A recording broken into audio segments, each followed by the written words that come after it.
Kangla Pautang Ying Tabiri Simutaram Oxering, a Sigi Ponkiba, Tongan Pause, Singdaki Lokachaba, Moro, Paukara, Sandona Pijari. All political party give me pamna, Operation Sindoor give Marunchana terrorist Sama Rom Hadkre, Defense Minister Rasnath.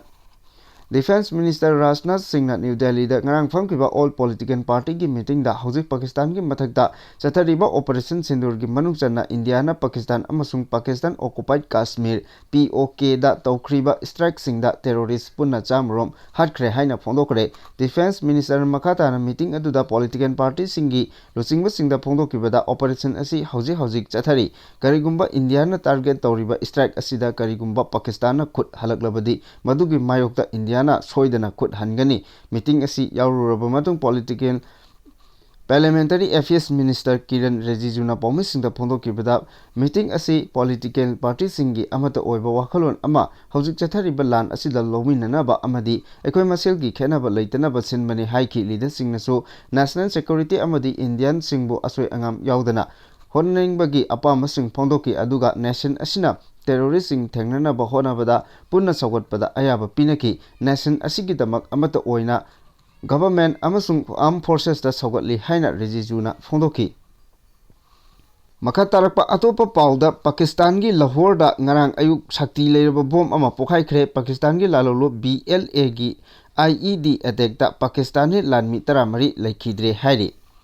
Pakistan amadi Pakistan occupied Kashmir gi lalhoba singna leiba tongan mafam mapalda Indian Armed Force na ngarang nongalamdai air strike chathaduna terrorist kaya hatkraba matung ngarang ayuk pung 12 helakpa matamda Pakistan gi Lahore da sakti leiraba bom ama pokhai hankre hauji phawbagi oina bom pokhai bagi thodok aduda misi mina yaubagi pawdi fangba ngamdri pawasina makata na hairibana bom adu Pakistan gi achoba city ama oiriba Punjab province ki Walton Road ta pokhai kibani ahoba makholga loinana bom pokhai bagi khonjel ta kibaga matam ikan kanadana pak chawna amuba masugi maikhu atiya tamna kakhalakpa ubada miyamna pakhatna ki thodok aduna maram oiraga Pakistan Air Force Authority na khudaktagi matam kharagi oina Karachi Lahore amadi Silkot airport tagi flight ching paiba athingba thamkhre. Pakistan Air Force Authority gi maikaidagi phongdokibagi matung innadi Serial Court ki airport ki ngarang numijungba matung pung 12 taba matamdagi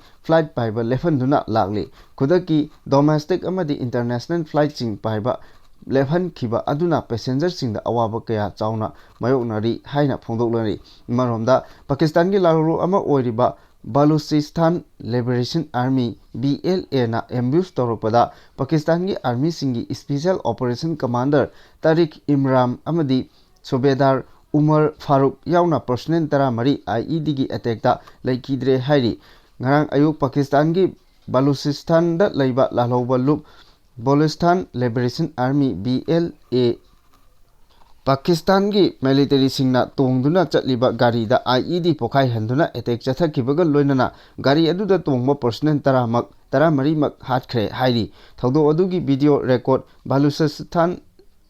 Liberation Army BLA na media da thadorok khibaga loinana attack aduna makhoina chathakibani hainasu lauthokre. Pakistan Army gi statement amagi matung innadi thodok adu Baluchistan gi Kachi district ki manung chanba mas ki area da thokibani khudong thiba nangkraba Pakistan Army gi vehicle aduda personnel punna taramari tongki makhoi sing adu gi manungda special operation commander Tariq Imran amadi Subedar Umar Farooq su yauki. Army gi gari adu mapung phana akai atoi thokre haiba mayek sengna uba phangle hainasu phongdorakli.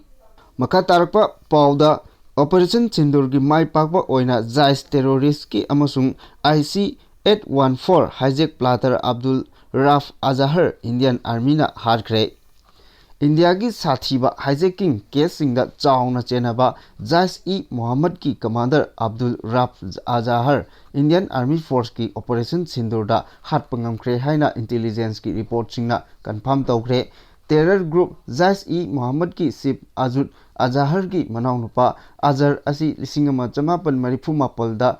Indian Airline Flight IC-184 hijack tawbagi thodokda mastermind oikiba misak amani haina Indian Intelligence Agency na sahi 10 gi mamangda phongdokiba laikre. Mahak hatkiba asi India gi oina counter terror operation chauna mai pakpani amaromda mahak asi National Investigation Agency NIA na mock warrant haina lauthoktuna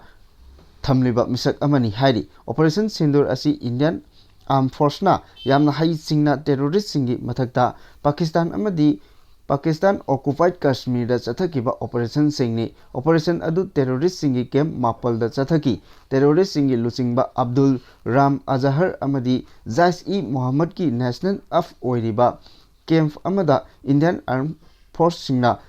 chathakiba attack amada hatkibani hari mahak laikidaba asina Pakistan na sogatpa terror network singda yamna chauna chogale haina intelligence ki report na hari Kandahar plan hijack ki mathakta Abdul Ram Azahar asi lising ani ama Indian Parliament Act lising ani ahumda Negrota Army Camp Attack lising ani taramapal da Puwama attack amadi atai cross border attack singda chenaba misakni hari Indian Armed Force na Pakistan amadi POK gi mafam mapal da chathakiba operation sindoor da terrorist sama yauna terror Jais ki sip Majud Azahar gi imung manung tara amadi mahaka yamna naknaba miyoi mari sikre hari attack asi chathakraba matung Majud Azahar na mahaki imung manungi mahuta mahak oina siramgadabani haina phongdorakli hari Jais-e Mohammed asi Pakistan da base tauba militant Islamic group amani group asi Majud Azahar na lising ani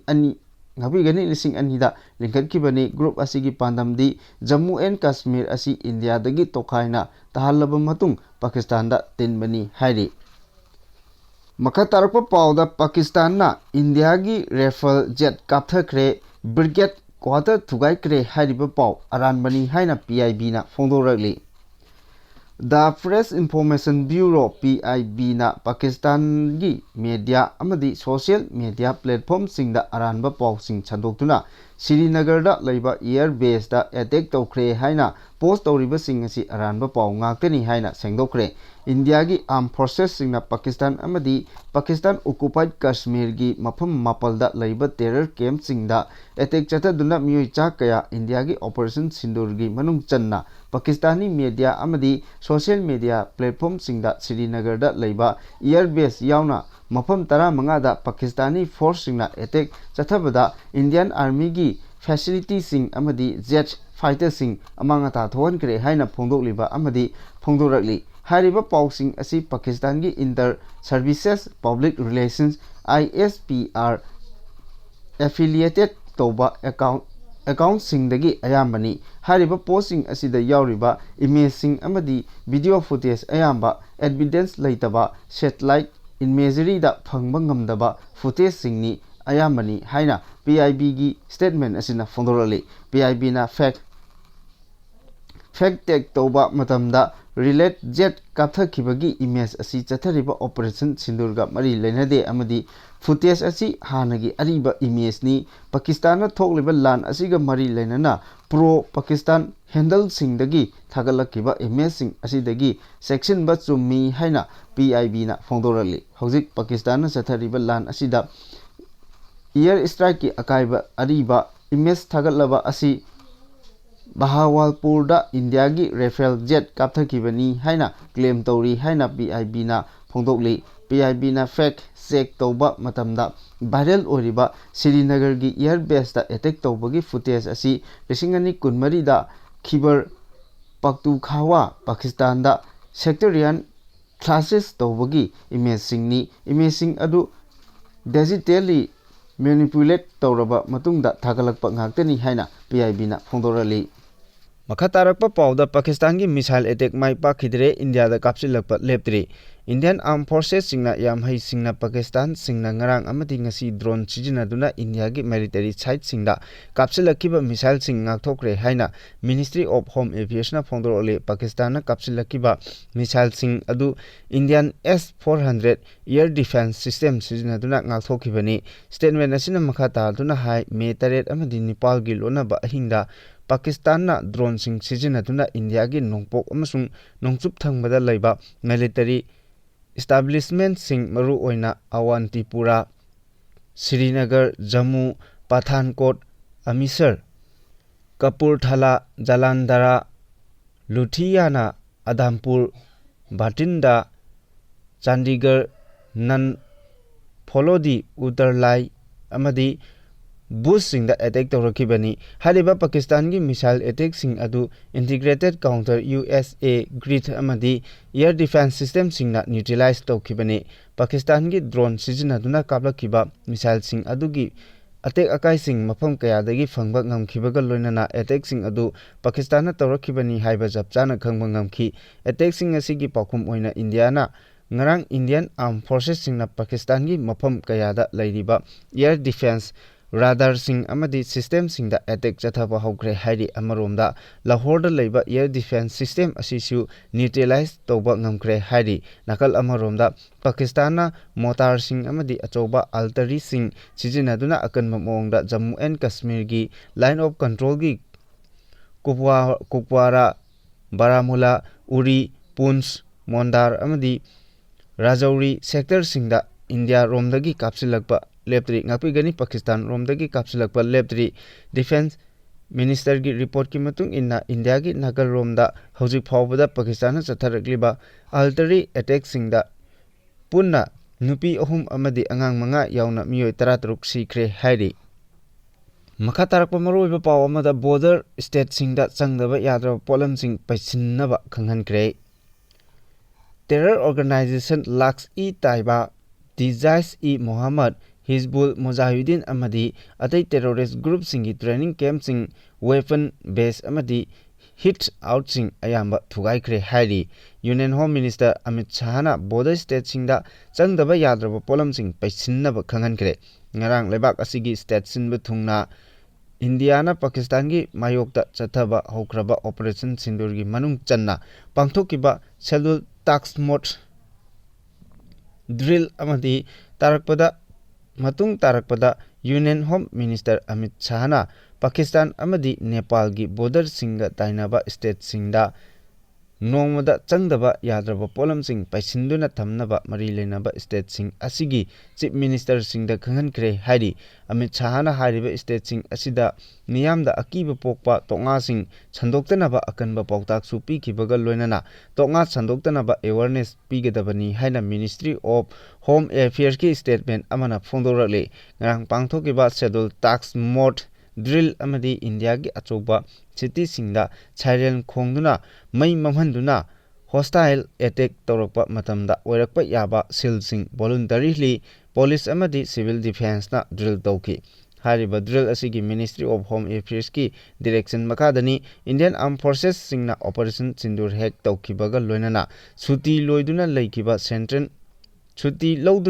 laikiba Central Armed Police Forces personnel sing kaukhatuna high alert thamkre haina government ki official singna phongdorakle video conferencing ki kuthangda pangthokpa meeting amada Home Minister Amit Shah Lieutenant Colonel of Jammu and Kashmir amadi Ladakh Uttar Pradesh ki Chief Minister Uttarakhand Punjab Rajasthan Gujarat amadi West Bengal ki Sikkim government ki mihut singna India ki border singda military amadi citizen singda challenge tawraklabadi lemna tharoidabani haina phongdoki Pahalgram terror attack asi kanthoknaba chathariba operation sindoor asina chapchana pakhum pigani haina Amit Shah na malem asida Moses story operation asigi Indian Armed Forces singna terrorist camp singda akaknaba intelligence ki report matung inna chathakiba attack singni haina sumhana phongdoki makha tarakpa pawda Manipur macha ani lupa karor mari makhai gi drug ka konana Assam police na fare lupa karor mari makhai romgi mamal oigadaba number 4 amadi OPM ga konana Manipur macha ani tha asigi tarukta Assam police ki kangbu amana Silchar district ki Salchar paradagi fare hairi Pawasin hai faraba miyoi ani adu Bisnupur district ki Kwakta dagi MD Amo Khan chahi nifu taret apokpa MD Chawba amadi Mantri Pukri dagi MD Salim chahi kunipan apokpa MD Asauddin Kawi hairi makoi ani na tata truck registration number AS14AC 5847 da number 4 gram Chanipan nifu taret amadi opium kg mariga gram kuntra manga puduna lakhibani hairi pawasina makha taribadi Assam police ki kangmuna chingnabadagi tata truck adu khamlaga check tawba matamda truck sing adu fagat khibani ꯃꯈꯣꯏ ꯑꯅꯤꯕꯨ ꯋꯥꯍꯪ ꯄꯥꯎꯍꯪ ꯆꯠꯊꯕꯗ ꯗ꯭ꯔꯒꯁꯤꯡ ꯑꯗꯨ ꯆꯨꯔꯆꯥꯟꯄꯨꯔꯗꯒꯤ ꯄꯨꯔꯛꯄꯅꯤ ꯍꯥꯏꯕ ꯈꯪꯕ ꯉꯝꯂꯦ꯫ ꯃꯈꯣꯏ ꯑꯅꯤꯒꯤ ꯃꯊꯛꯇ ꯀꯦꯁ ꯑꯃ ꯂꯧꯈꯠꯄꯒ ꯂꯣꯏꯅꯅ ꯍꯧꯖꯤꯛ ꯃꯈꯥ ꯇꯥꯕ ꯋꯥꯍꯪ ꯄꯥꯎꯍꯪ ꯆꯠꯊꯔꯤ ꯍꯥꯏꯔꯤ꯫ ꯃꯈꯥ ꯇꯥꯔꯛꯄꯗ ꯑꯔꯣꯏꯕ ꯄꯥꯎꯗ ꯁꯣꯁꯤꯌꯦꯜ ꯃꯤꯗꯤꯌꯥꯕꯨ ꯑꯔꯥꯟꯕ ꯃꯑꯣꯡꯗ ꯁꯤꯖꯤꯟꯅꯕꯁꯤꯡ ꯂꯣꯒꯤ ꯆꯩꯔꯥꯛ ꯂꯩ ꯍꯥꯏꯕ ꯀꯥꯎꯔꯣꯏꯗꯕꯅꯤ ꯍꯥꯏꯅ ꯔꯣꯃꯦꯟꯗ꯭ꯔꯣꯅ ꯐꯣꯡꯗꯣꯛꯈ꯭ꯔꯦ꯫ ꯑꯩꯈꯣꯏꯅ ꯁꯣꯁꯤꯌꯦꯜ ꯃꯤꯗꯤꯌꯥꯗ ꯄꯣꯁꯠ ꯑꯃ ꯊꯥꯒꯠꯄ ꯃꯇꯝꯗ ꯃꯗꯨꯗ ꯀꯅꯥꯒꯨꯝꯕ ꯃꯤꯑꯣꯏ ꯅꯠꯇ꯭ꯔꯒ ꯈꯨꯟꯅꯥꯏ ꯑꯁꯤꯗ ꯀꯥꯏꯒꯗꯕ ꯃꯆꯥꯛ ꯌꯥꯎꯔꯕꯗꯤ ꯁꯣꯁꯤꯌꯦꯜ ꯃꯤꯗꯤꯌꯥꯕꯨ ꯑꯔꯥꯟꯕ ꯃꯑꯣꯡꯗ ꯁꯤꯖꯤꯟꯅꯕꯒꯤꯗꯃꯛ ꯂꯣꯒꯤ ꯆꯩꯔꯥꯛ ꯂꯩ ꯍꯥꯏꯕꯁꯤ ꯀꯥꯎꯗꯕ ꯐꯩ ꯍꯥꯏꯅ ꯀꯛꯆꯤꯡ ꯗꯤꯁꯇ꯭ꯔꯤꯛꯀꯤ ꯑꯦꯁꯄꯤꯒꯤ ꯑꯦꯗꯤꯁꯅꯦꯜ ꯑꯦꯁꯄꯤ ꯑꯦ ꯔꯣꯃꯦꯟꯗ꯭ꯔꯣꯅ ꯐꯣꯡꯗꯣꯛꯈ꯭ꯔꯦ꯫ ꯃꯅꯤꯄꯨꯔ ꯁ꯭ꯇꯦꯠ ꯂꯥꯏꯚꯂꯤꯍꯨꯗ ꯃꯤꯁꯟꯒꯤ ꯃꯤꯠꯌꯦꯡ ꯃꯈꯥꯗ ꯂꯣꯗꯁ ꯀ꯭ꯂꯕ, ꯍꯤꯌꯥꯡꯂꯝ ꯃꯌꯥꯏ ꯂꯩꯀꯥꯏ ꯑꯃꯗꯤ ꯂꯣꯌꯥꯉꯥꯟꯕꯤ ꯚꯤꯂꯦꯖ ꯂꯦꯚꯦꯜ ꯐꯦꯗꯔꯦꯁꯟꯅ ꯁꯤꯟꯕ ꯅꯣꯡꯃꯒꯤ ꯑꯣꯏꯕ ꯂꯤꯒꯦꯜ ꯋꯥꯔꯛꯁꯣꯞ ꯀꯦꯝꯞꯇ ꯋꯥꯐꯝ ꯑꯁꯤ ꯑꯦꯗꯤꯁꯅꯦꯜ ꯑꯦꯁꯄꯤ ꯑꯁꯤꯅ ꯐꯣꯡꯗꯣꯛꯈꯤꯕꯅꯤ꯫ ꯂꯣꯗꯁ ꯀ꯭ꯂꯕꯀꯤ ꯀꯝꯃ꯭ꯌꯨꯅꯤꯇꯤ ꯍꯣꯜꯗ ꯄꯥꯡꯊꯣꯛꯈꯤꯕ ꯊꯧꯔꯝ ꯑꯗꯨꯗ ꯔꯣꯃꯦꯟꯗ꯭ꯔꯅ ꯃꯈꯥ ꯇꯥꯅ ꯐꯣꯡꯗꯣꯛꯈꯤꯕꯗ ꯁꯣꯁꯤꯌꯦꯜ ꯃꯤꯗꯤꯌꯥꯅ ꯑꯉꯛꯄ ꯐꯪꯅ ꯆꯥꯎꯈꯠꯂꯛꯄꯒꯤ ꯃꯇꯨꯡ ꯏꯟꯅ ꯃꯁꯤꯗꯒꯤ ꯇꯣꯉꯥꯟ ꯇꯣꯉꯥꯟꯕ ꯀ꯭ꯔꯥꯏꯝ ꯀꯌꯥ ꯊꯣꯛꯇꯕꯁꯨ ꯅꯠꯇꯦ꯫ ꯃꯔꯝ ꯑꯗꯨꯅ ꯁꯣꯁꯤꯌꯦꯜ ꯃꯤꯗꯤꯌꯥ ꯁꯤꯖꯤꯟꯅꯔꯤꯕ ꯄꯨꯝꯅꯃꯛꯅ ꯃꯗꯨꯒꯤꯗꯃꯛ ꯃꯇꯤꯛ ꯆꯥꯕ ꯆꯦꯛꯁꯤꯟꯕꯒꯤ ꯇꯉꯥꯏꯐꯗꯕ ꯂꯩ꯫ ꯁꯣꯁꯤꯌꯦꯜ ꯃꯤꯗꯤꯌꯥꯕꯨ ꯑꯔꯥꯟꯕ ꯃꯑꯣꯡꯗ ꯁꯤꯖꯤꯟꯅꯔꯕꯗꯤ ꯂꯣꯒꯤ ꯑꯣꯏꯕ ꯆꯩꯔꯥꯛ ꯂꯩ ꯍꯥꯏꯕꯁꯤ ꯃꯇꯝ ꯄꯨꯝꯕꯗ ꯅꯤꯡꯁꯤꯡꯕ ꯆꯨꯝꯃꯤ ꯍꯥꯏꯅ ꯐꯣꯡꯗꯣꯛꯈꯤ꯫ ꯊꯧꯔꯝ ꯑꯗꯨꯗ ꯔꯤꯁꯣꯔꯁ ꯄꯔꯁꯟ ꯑꯣꯏꯅ ꯁꯔꯨꯛ ꯌꯥꯈꯤꯕ ꯖꯨꯗꯤꯁꯤꯌꯦꯜ ꯃꯦꯖꯤꯁꯇ꯭ꯔꯦꯠ ꯐꯥꯔꯁꯠ ꯀ꯭ꯂꯥꯁ ꯀꯛꯆꯤꯡꯒꯤ ꯑꯦꯁꯤꯁꯇꯦꯟꯠ ꯄꯕ꯭ꯂꯤꯛ ꯄ꯭ꯔꯣꯁꯤꯀ꯭ꯌꯨꯇꯔ ꯇꯤ.ꯑꯩꯆ. ꯔꯘꯨꯃꯅꯤ ꯑꯃꯗꯤ chief ꯖꯨꯗꯤꯁꯤꯌꯦꯜ magistrate ꯊꯧꯕꯥꯜꯒꯤ assistant public prosecutor ꯃꯩꯇꯥꯟ ꯀꯩꯁꯪꯕꯝ Yamuna ꯑꯅꯤꯅ ꯂꯣꯅ ꯄꯤꯔꯤꯕ ꯇꯣꯉꯥꯟ ꯇꯣꯉꯥꯟꯕ ꯑꯦꯛꯠꯁꯤꯡꯒꯤ ꯃꯇꯥꯡꯗ ꯋꯥꯐꯝ ꯀꯌꯥ ꯊꯝꯈꯤ꯫